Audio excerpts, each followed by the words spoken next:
It started with a splash. Not the fun kind. No cannonball into a sunny backyard pool, no kids laughing with squirt guns. No. This was the kind of splash that meant trouble was about to rain down, and the storm's name was Karen. I should have seen it coming the day she peered over my fence, her eyes squinting like she'd just spotted a crime in progress. And according to her, she had. Because apparently, my koi fish were a violation of HOA policy. I didn't think a couple of gold and orange fish could cause a neighborhood scandal. I was wrong. I'd lived in the neighborhood for about 5 years. It wasn't fancy, but it was peaceful, the kind of place where people waved when they drove past and borrowed sugar without writing it down. At least it was, before our HOA got a new board president. Her name was Karen. I know, cliché, but sometimes clichés are earned. Karen had this permanent air about her like she was running for mayor of some imaginary kingdom. She wasn't just the president of the HOA, she was the self-appointed sheriff, the judge, and sometimes it felt like the executioner. She patrolled the streets like she was inspecting troops, looking for infractions. A garden gnome out of regulation, a car parked slightly over the line, holiday lights left up one day too long. And then, she discovered my fish. It was a Saturday morning. I was in my backyard trimming a few plants around the pond I'd built 3 years ago. It wasn't huge, maybe 8 feet across, with a small waterfall. I'd worked on it for months, digging it out myself, adding smooth stones, planting, lilies, making sure it was a little oasis. My koi were my pride and joy, bright, graceful, and surprisingly smart. They'd swim up to me when I came near expecting a treat.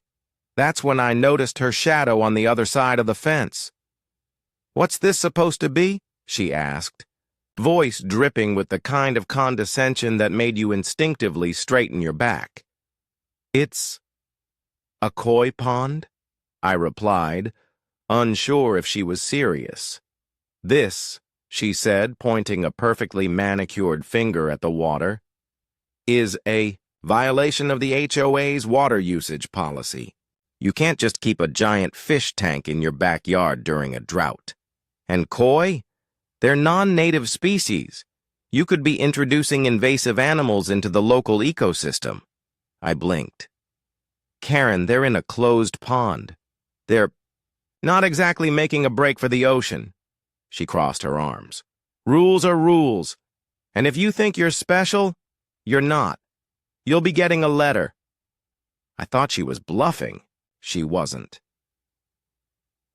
By Monday morning, I had an official notice taped to my door. Remove all koi fish and dismantle the pond within 14 days, or face a fine of $250 per day. That was the moment I realized this wasn't about fish. It was about control. Wasn't about to back down. Not when I'd spent years building my pond, caring for my fish, and making it a sanctuary. So I decided to fight it. I pulled out the HOA handbook, highlighted every single line about landscape water features, and wouldn't you know it, there was nothing banning koi ponds. The only water restriction was about decorative fountains running during watering bans, and my pond wasn't connected to the municipal supply. It was topped up with rainwater I collected. So I emailed Karen a politely worded response, complete with scanned pages of the HOA bylaws, proving she had no grounds to demand I remove the pond. Her reply came 5 minutes later. "We'll see what the police think about keeping illegal animals on your property." I laughed. She was bluffing. Right? Wrong. 2 days later, I was standing in my driveway with 2 police officers asking me questions about exotic wildlife on my property. Apparently, Karen had called them claiming I was harboring potentially dangerous animals. One of the officers actually looked confused when he saw the pond. "These are fish," he said slowly. "Yes," I said. They're koi. Karen, one officer muttered, rubbing his temple. These are ornamental carp, but she wouldn't let it go. They could carry diseases. They're a hazard. They're illegal.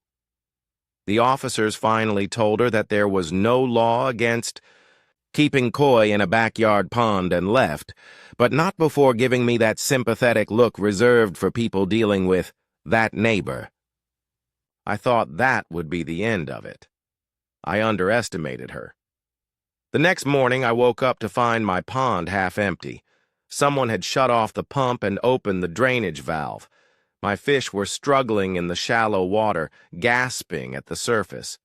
My heart sank. Luckily, I caught it in time, got the pump running again, refilled the pond, and the koi survived. But I knew exactly who had done it. Karen wasn't just trying to get rid of my fish anymore. She was trying to kill them. And that's when I decided if she wanted a war, she was going to get one. If you've never dealt with someone like Karen, you might think revenge is petty. But when someone comes after something you've poured years of love and care into, when they try to destroy it out of spite, that's when you learn that petty can be an art form. I wasn't going to vandalize her property or do anything illegal. No, I had something better. I knew exactly how much she valued her comfort, and I knew exactly how to take it away without breaking a single law. Karen's house, like the rest of ours, was hooked up to the neighborhood's private well system. It wasn't city water. We had our own shared pump station maintained through HOA dues. And here's the thing. The bylaws were crystal clear about one thing. HOA funds could only be used for community-approved projects. For months, Karen had been quietly using HOA maintenance funds to run a private irrigation system for her massive backyard rose garden. It was technically hooked into the main water line for the entire block, which meant she was getting free water, paid for by all of us. I'd seen the setup once during a community garden walk, and I'd noticed the connection didn't have a proper flow control valve. That meant if someone shut the main supply for maintenance, her whole system would go dry. So I started digging. Not literally, paperwork digging.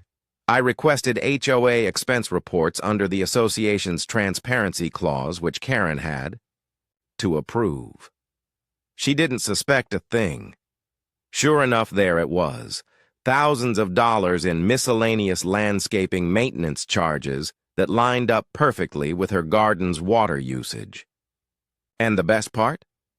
The HOA's own bylaws stated that private irrigation systems were not permitted without unanimous board approval, which, according to meeting minutes, she'd never gotten.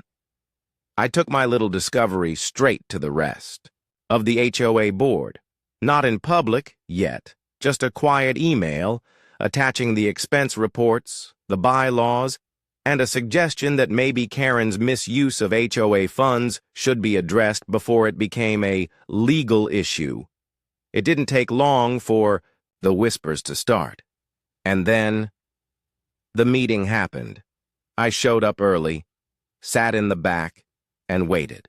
When it was time for community concerns, one of the other board members, an older gentleman named Frank, cleared his throat and said, "Karen, we need to discuss the water usage." Her face went pale. Within minutes, the board had voted to shut off the private irrigation system pending an investigation. The very next morning, I was sitting in my backyard sipping coffee when I heard it, Karen's unmistakable voice, shrieking from behind her fence. "Why isn't the water working?" Turns out, her system was hooked not just to her garden, but also to her house's secondary water line, which meant no showers, no dishwasher, no laundry. For 3 days, she had to haul buckets from a neighbor's outdoor spigot just to flush her toilet. She never said a word to me after that. Not an apology, not a glare, nothing. But she did resign as HOA president 2 weeks later. And my koi? They're still swimming, happy, healthy, and I like to think, just a little smug. Because sometimes the best revenge is letting the water run out on the person who tried to drain you first.